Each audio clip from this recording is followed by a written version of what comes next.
இந்த வீடியோவில் இன்றைக்கி நம்ம என்ன பார்க்க போகிறோம் அப்படின்னா, ரஜினிகாந்த் மற்றும் பாக்யராஜ் அவர்களோட படங்கள் ஒரே நேரத்தில் நேரடியாக மோதிய படங்களை பற்றி தான் நம்ம பார்க்க போகிறோம்.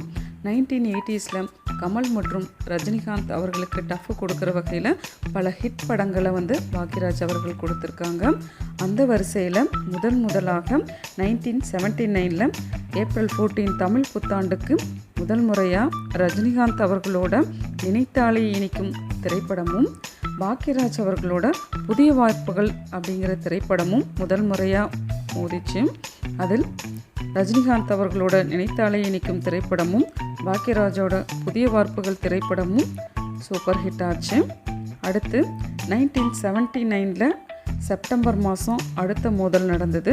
இதில் ரஜினிகாந்த் அவர்களுக்கு 6 to 60 வரை அப்படிங்கிற திரைப்படமும் பாக்யராஜ் அவர்களுக்கு கன்னி பருவத்திலே அப்படிங்கிற திரைப்படமும் மோதிச்சு.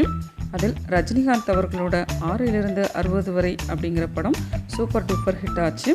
அதனால் இந்த மோதலில் ரஜினிகாந்த் அவர்கள் தான் வெற்றி பெற்றாங்க.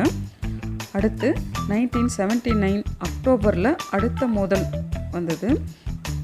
அதில் ரஜினிகாந்த் அவர்களுக்கு அன்னை ஓர் ஆலயம் அப்படிங்கிற திரைப்படமும் பாக்யராஜ் அவர்களுக்கு சுவரில்லாத சித்திரங்கள் திரைப்படமும் ஒன்றா மோதிச்சு.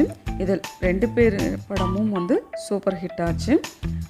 அடுத்த மோதல் 1980 ஜூனில் ரஜினிகாந்த் அவர்களுக்கு அன்புக்கு நான் அடிமை திரைப்படமும் பாக்யராஜ் அவர்களுக்கு பாமா ருக்மணி அப்படிங்கிற திரைப்படமும் ஒன்றா மோதிச்சு.